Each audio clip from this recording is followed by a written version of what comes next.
Satu orang prajurit setara dengan 300 tentara reguler, ini bukan cerita fiksi atau legenda urban. Di balik tembok-tembok rahasia ada unit pasukan elit yang dirancang untuk bertempur di garis depan tanpa pernah diketahui oleh publik. Denharin, sebuah detasemen misterius yang disebut-sebut lebih hebat dari Kopassus, bahkan tak saling mengenal antara sesama anggota. Bagaimana bisa pasukan ini begitu kuat dan rahasia hingga banyak yang tak percaya mereka pernah ada? Tetap di sini dan temukan fakta-fakta mengejutkan yang akan mengguncang persepsi Anda tentang kekuatan militer yang tersembunyi di Indonesia. Assalamualaikum warahmatullahi wabarakatuh Sobat channel Nawikrama TV.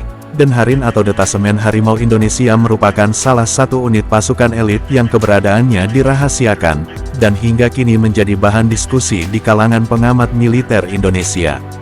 Istilah pasukan Denharin tidak dikenal secara resmi dalam struktur Organisasi Tentara Nasional Indonesia, TNI.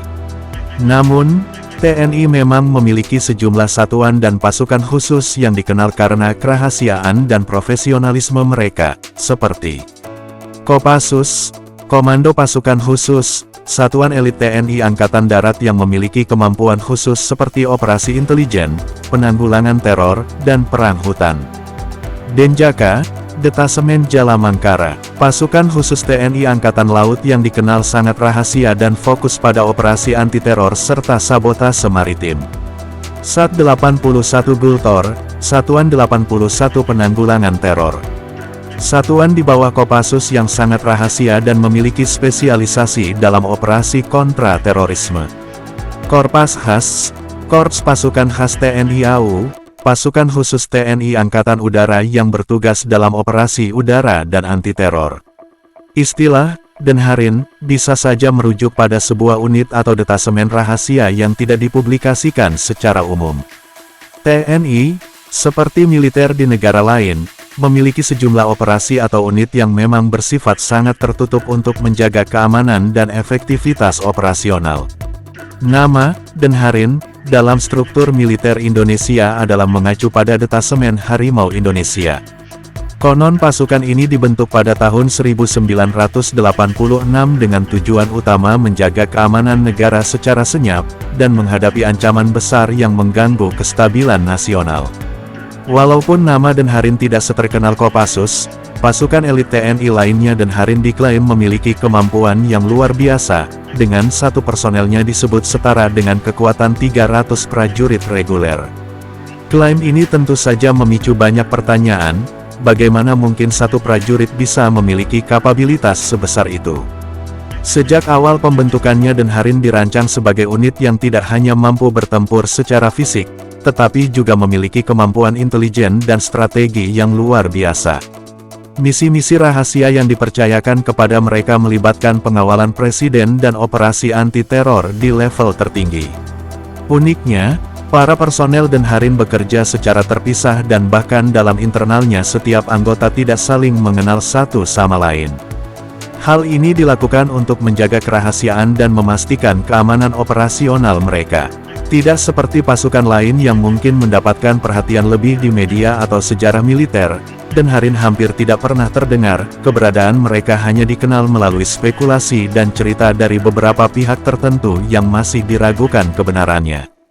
Sejarah pembentukan Denharin memiliki kaitan erat dengan periode instabilitas pasca kemerdekaan Indonesia, ketika kekuatan asing masih mencoba merongrong kedaulatan Indonesia. Pasukan khusus seperti Denharin diyakini dibentuk untuk memberikan perlindungan langsung kepada presiden dan menjaga keamanan nasional dari ancaman internal maupun eksternal. Meskipun begitu, nama Denharin baru mencuat beberapa dekade setelah kemerdekaan, tepatnya di masa pemerintahan Jenderal L.B. Murdani yang dianggap sebagai arsitek pembentukan unit ini. Pembentukan Denharin disebut-sebut sebagai langkah untuk menciptakan pasukan yang bisa bergerak di luar struktur militer konvensional. Yang menarik dari Denharin adalah, deskripsi bahwa, satu orang dari mereka setara dengan 300 prajurit biasa. Klaim ini tentu sangat sulit dibuktikan secara nyata, namun bisa dimaknai sebagai refleksi dari pelatihan intensif, dan misi yang hanya bisa dijalankan oleh prajurit dengan keterampilan luar biasa. Mereka dikatakan memiliki kemampuan di berbagai bidang, tidak hanya terbatas pada pertempuran di darat, udara, dan laut, tetapi juga dalam ilmu sosial, hukum, ekonomi, teknologi, dan bidang strategis lainnya. Hal ini menempatkan mereka sebagai prajurit multitalenta yang mampu menyelesaikan masalah-masalah kritis yang tak bisa ditangani oleh pasukan reguler. Denharin juga memiliki misi rahasia untuk menghadapi terorisme dan ancaman keamanan nasional lainnya. Pasukan ini diyakini disiapkan untuk melakukan operasi senyap yang melibatkan tingkat risiko tinggi. Beberapa spekulasi menyebutkan bahwa misi mereka bisa mencakup sabotase, infiltrasi, hingga eliminasi target, dengan metode yang tidak terdeteksi oleh publik maupun musuh. Dalam operasi semacam ini kemampuan taktis dan intelijen menjadi kunci keberhasilan, yang menjelaskan mengapa mereka perlu dipilih dari kalangan prajurit terbaik di setiap matra, baik itu dari TNI AD, AU, AL maupun Polri. Sejumlah kecil anggota pasukan Denharin dipersiapkan dengan sangat selektif, menjadikan mereka sebagai prajurit dengan keterampilan fisik, mental, dan intelektual yang berada di atas rata-rata. Namun keberadaan Denharin masih sangat minim bukti yang dapat diverifikasi. Hingga kini tidak ada dokumentasi resmi dari Mabes TNI mengenai operasi ataupun struktur pasukan ini. Beberapa sumber menyebutkan bahwa Denharin dibubarkan pada tahun 1995 hanya 9 tahun setelah pembentukannya. Alasan pembubaran ini pun tidak jelas, namun beberapa pihak berspekulasi bahwa unit ini dianggap terlalu misterius dan tidak bisa dikontrol oleh struktur militer yang ada. Walaupun demikian, ada rumor yang mengatakan bahwa pasukan ini tetap eksis dalam bentuk yang lebih tertutup, dan beberapa personelnya masih aktif dalam misi-misi yang tak terdengar oleh publik. Meskipun tidak ada konfirmasi resmi, Denharin telah menjadi semacam legenda dalam militer Indonesia, unit yang tidak hanya kuat secara fisik tetapi juga secara intelektual dan emosional.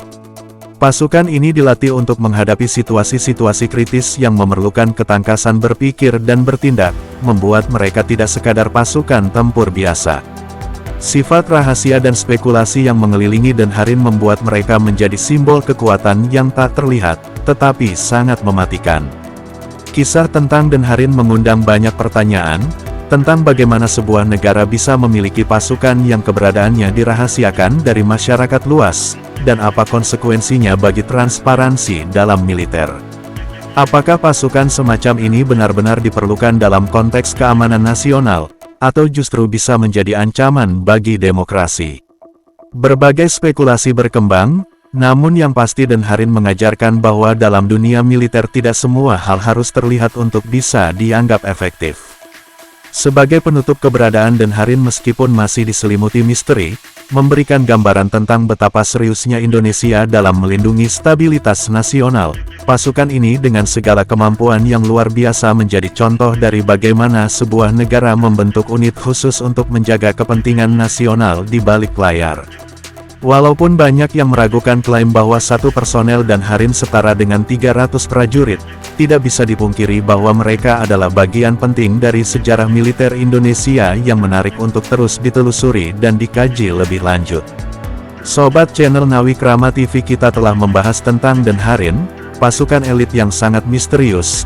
Apakah menurut Anda mungkin sebuah kekuatan militer rahasia bisa begitu kuat, namun tetap tersembunyi dari publik? Bagaimana menurut Anda, peran pasukan seperti ini dalam menjaga stabilitas negara di era modern? Bagikan pendapat Anda di kolom komentar dan mari kita diskusikan lebih lanjut. Jangan lupa untuk like, subscribe, dan aktifkan tombol lonceng notifikasi di channel ini agar tidak ketinggalan konten menarik lainnya.